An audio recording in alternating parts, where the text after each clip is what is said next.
volta com mais um MielomaCast e hoje o assunto é super interessante. A gente vai tirar todas as dúvidas que vocês mandaram pra gente sobre o hemograma. O tema de hoje, entendendo o hemograma. Todo mundo faz hemograma, não é só paciente de mieloma. E hoje a gente vai fazer vocês entenderem cada pedacinho dele. E para isso a gente está recebendo hoje a doutora Érica Coelho. Doutora Érica é hematologista, ela vai se apresentar, membro do nosso conselho científico, nossa parceira aí, vai fazer 20 anos agora em junho. Vai fazer 20 né? anos, é. Obrigada, doutora Érica, por estar aqui com a gente, ter aceitado o nosso convite. Aqui. A educação em saúde é fundamental, eu acho que é uma grande arma pouco usada, né? Ferramenta, vamos chamar de ferramenta. Sim. Pouco usada e a gente gosta muito de contribuir. Bom, então vamos falar de hemograma, né? Doutora Érica, quando a gente fala em hemograma, que todo mundo faz em check-up, né? Todas as pessoas fazem, enfim. O que você conta pra gente? A gente sabe que a gente tem as duas séries principais, né? Que é a branca e a vermelha. Vamos falar da vermelha primeiro? Bora. Bom, a gente podia dividir talvez o hemograma em três partes, porque são 3 células avaliadas. São as hemácias, e aí eu vou explicar mais detalhadamente, os leucócitos e as plaquetas, que são também muito importantes. Na verdade, a série vermelha é composta dentro do hemograma pelo número de hemácias, é o primeiro índice que aparece, da hemoglobina, e essa hemoglobina é um índice muito relevante, porque é ele que define a anemia. O número de hemácias necessariamente pode estar aumentado mesmo quando a hemoglobina está baixa. E pela Organização Mundial de Saúde, a hemoglobina é que define a anemia, quando ela está baixa. Então, com a hemoglobina baixa, você pode ter várias causas. Então, a gente identifica ali na hemoglobina que a gente tem anemia. E aí, há a necessidade da gente entender quais os próximos passos para investigar. Mas a gente vai olhar também para os índices eritrocitários, que são aquelas letrinhas que estão abaixo da hemoglobina. VCM, HCM, CHCM, RDW. E elas estão definindo a concentração da hemoglobina dentro da hemácia. A hemácia é uma célula que não tem núcleo, é uma bolinha, e dentro dela tem a hemoglobina, que é uma proteína capaz de ir lá no pulmão, captar o oxigênio e sair passeando pelo corpo para distribuir esse oxigênio. Por isso, quando a pessoa está com uma anemia muito severa, né, com a hemoglobina sai em 8 e tal, ela fica com sono, fica fadigada, né? Fadiga. E com os esforços o coração dispara. Entendi. Porque o corpo, ele precisa da mesma quantidade de oxigênio. E quem vai se virar para mandar isso é o coração. Entendi. Então, o coração bate mais rápido para bombear menos células, porque geralmente o número de células diminui, mas nem sempre. A hemoglobina precisa captar a quantidade de oxigênio que ela captava antes. Então, o corpo faz esse esforço, né? E através do coração bombeia para poder levar o sangue oxigenado para os tecidos e depois trazê-lo de volta para o pulmão para a oxigenação. Entendi. Então, falando dos outros índices, a gente tem o VCM, o HCM é a concentração de hemoglobina, o VCM é o volume corpuscular médio. O sensor capta a média de tamanho das hemácias. Isso pode dar uma indicação da origem, da causa da anemia. Então, quando o VCM é mais alto, então tem um VCM, vamos dizer, 100, 110, 99, isso está acima, e a gente pode pensar, aí a história clínica faz o complemento, a conversa que a gente tem com o paciente, o hábito alimentar, às vezes a expressão do paciente, quando ele chega, é idoso, não tem dentes, aquilo ali pode ser carencial, não precisa não ter dente, mas isso é uma coisa que é frequente, a gente receber um paciente que a gente imagina que a questão carencial pode ser a única, pode ser a principal ou pelo menos a secundária. Então, com isso, a gente pode pensar numa deficiência, por exemplo, de vitamina B12, que é muito frequente, não só carencial, mas nos distúrbios da tireoide, isso pode acontecer. No mieloma, a gente tem macrocitose, mas é uma pseudomacrocitose, é falsa, porque ela é resultado do empilhamento das hemácias, por causa da proteína. Então, a hemácia empilha, faz uma bolinha maior e faz de conta que é só uma hemácia que passou no sensor, mas elas são várias. Então, isso pode acontecer, além desses índices, por exemplo, o RDW. RDW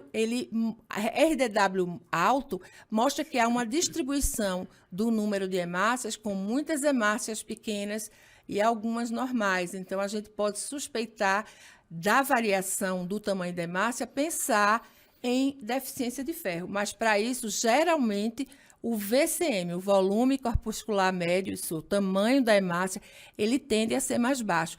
Mas, se a gente tem uma deficiência combinada, eu tenho deficiência de B12, que aumenta o tamanho da hemácia, e eu tenho deficiência de ferro, que diminui, quando a gente faz a média fica tudo normal. normal. Então, isso não é definitivo.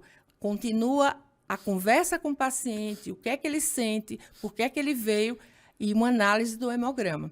Então, esses índices, não dá para, vamos dizer, falar muito detalhado dos outros, mas esses são os mais importantes. Não, mas super bom. A gente também tem que olhar a descrição que o laboratório faz, que o biomédico faz na lâmina, e ele bota embaixo uma observação.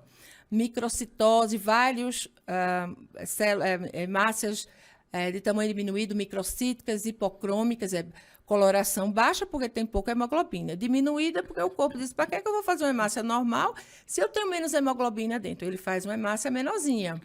Né? Então, essa é outra situação. Agora, às vezes, o biomédico ele está muito animado. Às vezes eu só penso que é isso. Então, ele descreve poiquilocitose, policromasia. Ele descreve outros formatos de hemácia que podem estar presentes na anemia ferropriva, mas pode fazer com que o médico, geralmente o hematologista, olhe para aquilo e diz, será que não tem uma hemólise, que é a quebra das hemácias? Porque essas hemácias quebradas, elas dão vários formatos. Mas, de um modo geral, ter coisas escritas ali não deve assustar o paciente. Na verdade, ele tem que olhar se a hemoglobina, entender. É importante, inclusive, que o médico, eu faço isso no consultório, eu explico porque ele veio como se fosse anemia e não é. Ele tem só a deficiência da reserva de ferro, mas a anemia, o que é a definição, e que aquelas descrições, às vezes eu dou quase uma aula do hemograma, porque eu preciso que ele fique seguro com a explicação, e muitas vezes ele vem de um clínico geral e de um nutricionista. E semana passada teve isso, mas 2 pessoas me disseram que eu tinha anemia. Eu entendo que a probabilidade de eu estar errada é maior, mas você tem que acreditar e confiar que não, e eu vou lhe explicar por quê. Aí eu costumo desenhar, porque ajuda. Aí, no final, podcast não dá para desenhar, né? A gente tem o pessoal que está assistindo a gente no YouTube, mas quem está ouvindo a gente... Pois é, não dá pra desenhar. Alguns pacientes, assim, a maioria, acho que sai convencido, porque precisa explicar. Agora, desenho ajuda muito, viu? Quando tiver um podcast que dá para, sei lá, mas o legal que eu entendi, então, é que olhando ali, dá para você entender até qual é a causa da anemia, né? Pode suspeitar. Anemia, não, quer dizer, isso. Vitamina B12 ou ferro. O ácido fólico também dá uma hemácia grande, o ferro, que essas são as mais comuns, porque a anemia é uma condição ou é uma situação, uma doença, às vezes uma doença por si só, às vezes é secundário, que afeta quase 2 bilhões de pessoas no mundo inteiro, uma estatística de 2021.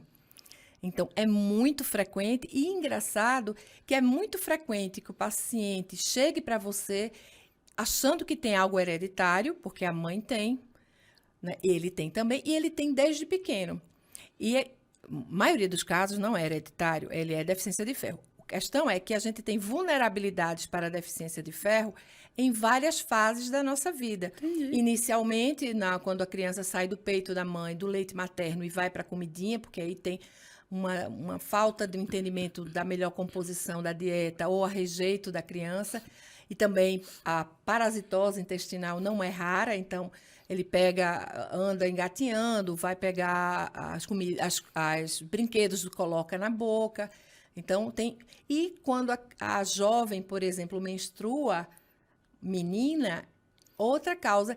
E a causa que eu vejo no consultório principal é fluxo menstrual, supostamente Normal, porque foi sempre o que ela teve, e nem sempre o volume ele é adequado para aquele corpo.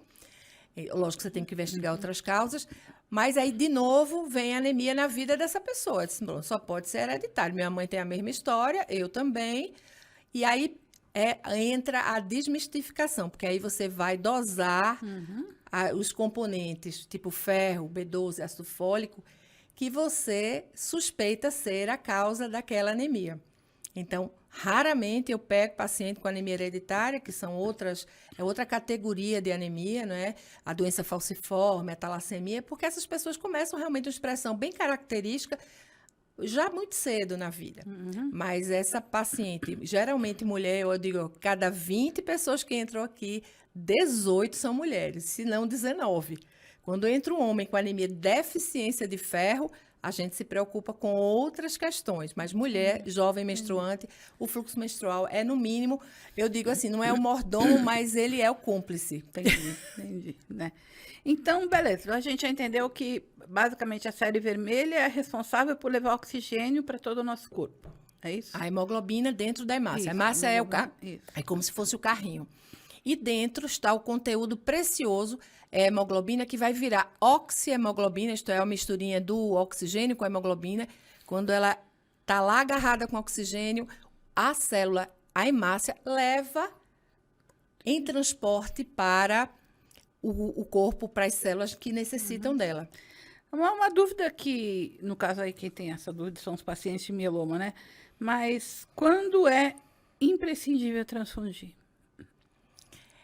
Bom, essa é uma pergunta de muitas respostas.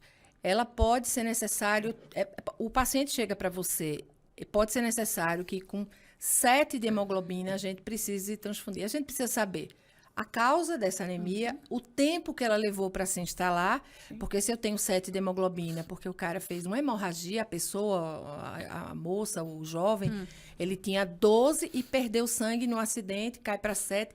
Ele está muito sintomático, eu não tenho certeza que eu consegui controlar o sangramento. Eu causo no sistema cardiovascular um desequilíbrio muito relevante, então eu não posso prescindir, talvez, aí é uma avaliação caso a caso, de uma transfusão. A gente tem que lembrar, mesmo testada, as transfusões levam à imunização, levam à possibilidade, um risco maior do que quem nunca transfundiu, de vírus, né? É muito mínimo isso hoje em dia com o controle de qualidade dos bancos de sangue. Se eu tenho um paciente que tem desenvolvido anemia muito lentinha, mas é um cardiopata, é um idoso ou não idoso, mas que tem coronariopatia, ele tem um coração que não pode se dar o luxo de receber menos fluxo sanguíneo porque precisa do oxigênio, possível que eu precise transfundir, às vezes em níveis até de 8 de hemoglobina. Né?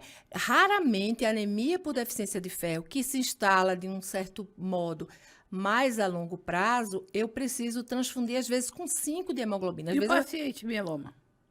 no paciente do mieloma, a gente tem várias estratégias. Só que quando ele chega ao diagnóstico, se ele chega descompensado para uma paraproteína, uma proteína monoclonal muito alta, ele tem uma instabilidade clínica, às vezes é um paciente que raramente interna, mas esse chegou e precisou internar e tem uma hemoglobina em torno de 5, 6, pode ser que a gente precise transfundir, porque para tirá-lo também, não é só a questão da anemia ser risco, é qual sintoma que ela traz, mas também ter cuidado com hiperviscosidade. Isso é mais raro em mieloma, porque a proteína geralmente é G, então ela não é uma proteína com um tamanho grande. A IgM, que é outra história, você tem que cuidar com a viscosidade sanguínea. Mas eu tenho muita proteína, mas é um paciente com anemia, tem alguma comorbidade, eu posso optar por transfundir, mas não para corrigir para 10, 12. Às vezes, um concentrado de hemácia pode ser suficiente para eu tirar o paciente daquela situação, especialmente quando ele tem infecção. E se a infecção for respiratória, eu preciso dessa hemácia, porque vai oxigênio, obviamente, além de antibiótico, dos cuidados de enfermagem, mas a transfusão ali pode ser necessária. Tem pacientes de mieloma que não transfundem nunca. mesmo chegando com 7 de hemoglobina, com 6 de hemoglobina. A eritropoetina é outra ferramenta importante, que é um hormônio que estimula a célula vermelha a ser produzida numa quantidade maior, né? E que, especialmente durante o controle da doença, às vezes a próprio quimioterápico, imunoterápico, mais o químio do que o imuno, pode dar uma anemia que não é ainda antes do controle total da doença, porque parte dessa anemia no mieloma é porque a célula está ali e não deixa a fábrica, a célula vermelha. Às vezes tem anemia por deficiência de ferro também. Aí você não pode excluir imediatamente. Então, você faz essa composição e vê quem precisa de transfusão. Perfeito. Vamos falar agora da série branca? Os glóbulos brancos? Pois é. Esse é outro mistério. A defesa mesmo? Quando a gente diz que, olha, sua defesa são os leucócitos, a gente está dizendo meia verdade.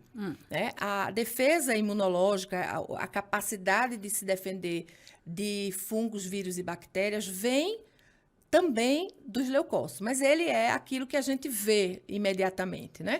Mas a gente também pode entender que leucócito muito alto necessariamente não é mais defesa, pode ser sinal de uma leucemia, porque leucócito, quando a gente fala leucócito, a gente está falando de tudo que é célula branca, né? Leuco, a palavra leuco, inclusive, vem de um prefixo de branco, né? De esbranquiçado. Então, eu tenho uma leucometria alta. Vamos ver agora o diferencial. Quando o médico diz, olha, vamos ver o diferencial. Pode ser infecção também. Ah, sim, pode ser infecção. Mas o da leucemia é muito mais alto? Veja, 2/3 das leucemias têm leucopenia. Só que que é a queda do leucócito, porque a fábrica ela está infiltrada de células doentes e a célula não saiu da medula. Tem algumas células de leucemias que elas saem, elas infiltram e também aparecem, mas aí no diferencial a gente vai entender. Mas eu achei interessante você falar de infecção, porque essa é a principal causa de leucocitose, né? Hemorragias também. Você tem um paciente politraumatizado, fez um quadro hemorrágico, e você faz o hemograma, a hemoglobina vai estar baixa e o leucócito vai estar alto. Mesmo sem ter infecção. Mesmo sem ter infecção, porque você teve uma perda e acionou o sistema hemopoético. Entendi. Então, o sistema hemopoético diz assim, opa, tem alguma coisa acontecendo e sai liberando para a corrente sanguínea várias células. Uma delas é o leucócito. Claro que a hemácia não, mas porque você perdeu por estar politraumatizado, perde sangue internamente ou externamente. Mas infecção é uma evidência de leucocitose. Quando a gente fala leucocitose, está com infecção. Mas isso não é verdade para os doentes hematológicos. Mas vamos para os pacientes Normal. Que estão com quadro viral. Nem toda leucocitose é sinal de bactéria e nem por isso precisa tomar uma medicação antibacteriana. Então, é importante, às vezes não é simples, porque o linfócito está alto, então deve ser a clínica, por isso que é um composto. O exame é sempre complementar, né? Então, o que é que você sente, há quantos dias, qual a intensidade, às vezes a gente tem que puxar essa informação, tem a arte de captar a informação desses pacientes. O que faz o linfócito? O linfócito é uma célula que pode ser de 2 tipos, o linfócito T e o linfócito B. O T vem porque ele tem origem no timo, que é um órgão que a gente não tem mais, só tem quando é embrião depois do nascimento. Às vezes tem um rudimentar, é um órgão que fica aqui. Ele foi diferenciado lá, por isso que convencionou se chamar de T. E o B também por uma outra local de onde ele se origina, a bursa. São órgãos embrionários, né? Tá. Mas, assim, o B, ele tem uma função de produzir imunoglobulinas. E, geralmente, é dessa célula que vem, geralmente não, sempre de uma célula de origem B que vem o plasmócito. Né? Então, o plasmócito normal, ele produz imunoglobulina. O linfócito B maduro produz imunoglobulina, que são as nossas proteínas de defesa. Quando a gente recebe uma vacina, estimular esses linfócitos a olhar para a vacina como se fosse doença e produzir anticorpos. Então, essas imunoglobulinas são, em última análise, anticorpos. Então, por isso que alguns pacientes que têm doenças onde o tratamento afeta o linfócito, aumenta o risco para determinadas infecções. Geralmente, infecções virais, citomegalovírus ou gripes, enfim. E os linfócitos T, eles têm uma ação e são muito úteis em algumas novas estratégias de tratamento do mieloma, porque eles são efetores, vamos dizer, soldados, que podem se aproximar da célula do mieloma e ir lá destruí-la. Então, usando uma imunoglobulina de laboratório biespecífica, ele pega o linfócito, dá o bracinho no linfócito, leva ela para junto da célula plasmática aqui e ataca. E ele destrói. Mas o linfócito dele é muito importante em algumas situações, como fungo. Entendi. Né? Então, tem muitas. E o neutrófilo, que eu acho que é o que a gente... Né, Sim. é o leucócito, porque leucócito total é uma coisa. Cris estava me falando uma coisa muito importante, assim, é que há dificuldade de entender isso, mas não é todo leucócito, mas é feito assim, um exército. E são várias, eu não sou muito de definições militares, mas a gente entende mais ou menos que o exército, eu tenho várias, como é que a gente chama? Sei lá, várias equipes. Equipes, né? Tem o soldado, tem o general. Só para você ficar tranquila, quando a gente explica para os pacientes, a gente fala que é o exército, daí os plasmócitos vão empurrando ali, e aí a gente explica por que dá anemia, entendeu? Que vai empurrando para fora a hemoglobina. A gente também usa exército. Pronto. É que época de guerra não é bom ficar falando de exército, mas a gente está usando exército porque tudo como bem, a gente né? coloca como os leucócitos, são os soldadinhos que vão combater a infecção, termina a gente botando verdade. Então, você está falando dos neutrófilos, né? Pronto. O neutrófilo é uma das composições desses tais leucócitos. Né? Eles também são chamados de segmentados, porque na morfologia, no formato dele no microscópio, o núcleo dele é cheio de pedacinho. Né? Ou granulócitos, porque dentro do citoplasma, dentro daquele líquido que fica banhando o núcleo, tem grânulos. E esse grânulo tem uma função importante, porque ele é acionado para ir lá na infecção bacteriana, geralmente, atacar, ele vai lá e joga esses grânulos, ou fagocita, ou come, é um jeito de falar, fagocita a bactéria, e os grânulos, digerem essa bactéria. E aí a tendência é o leucócito subir, que pode ser sinal de algumas doenças hematológicas até crônicas, mas pode ser sinal de infecção. Entendi. Mas o mais importante não é só a leucometria como sinal inequívoco de infecção, mas sim o conjunto de sinais e sintomas que o paciente apresenta. Porque vem uma leucometria alta, às vezes ele teve uma febre, ou a gente não consegue explicar uma leucometria discretamente alta, 2, 3, 4 dias depois a gente repete, está normal. Lembrar que existe essa flutuação, o leucócito não é igual. Eu tenho 8.000, vou ter todo o hemograma, eu vou ter 8.000. Lógico, muito alto deve ter alguma coisa, ou muito baixo também deve ter alguma... E dá para ter infecção sem ter alteração no glóbulo branco? Nos leucócitos? Dá, especialmente se você tem uma medula que tem um comprometimento da função normal, né? Que é liberar, porque a gente tem dentro da medula várias fases de maturação, de amadurecimento desse leucócito, né? Lá o bisavô, eu brinco assim, o tetravô dele é a célula-tronco, que está lá fabricando hemácia, leucócito, plaqueta. Mas até chegar em hemácia, tem os intermediários, então esses não saem da medula. Eles são feitos para reproduzir o mais rápido possível o leucócito, que tem como função não ficar na medula só, ao contrário. Eles têm que sair para vigilância e combate. Entendi. Né? Então, pode ter infecção com leucócito baixo, às vezes nas viroses, algumas viroses dão leucopenia e linfopenia, ou quando a medula está muito infiltrada, ou pós-quimioterapia, porque às vezes alguns clínicos dizem, não, mas o leucócito está normal, está baixo. Eu sei que está baixo por causa da quimioterapia, mas você tem outros sinais. Febre, às vezes você tem um foco, então a gente precisa juntar, entendendo sempre que os exames são fundamentais, importantes, mas eles são complemento de algo mais. E por que algumas pessoas dizem que a pessoa idosa mesmo, né? Idoso de 60 anos que é jovem. Sim, claro, também acho. Por que a pessoa idosa, às vezes, tem uma infecção e não tem febre? Porque isso pode acontecer com várias situações, mas assim, vamos falar no idoso.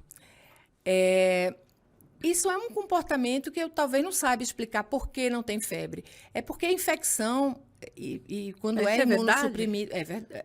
Eu não sei se a gente pode dizer que é no idoso, mas o idoso, como a criança também, pode ter um quadro infeccioso sem febre. tá. É a termorregulação, né? Às vezes é uma questão de termorregulação. Eu desconheço uma imaturidade de termorregulatória no idoso, mas pode acontecer, às vezes você vê um idoso que começa a ficar molinho, que começa a fazer xixi na fralda não, sem controle, uma infecção urinária, uma sepse, que é uma infecção generalizada de foco urinário, a gente não precisa ter obrigatoriamente a febre para a gente considerar como infecção. Entendi.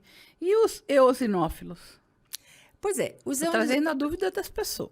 Não, é importante. Isso eu também recebo no consultório, acho ótima a oportunidade de explicar num lugar que ele vai poder ouvir de novo, caso deseje.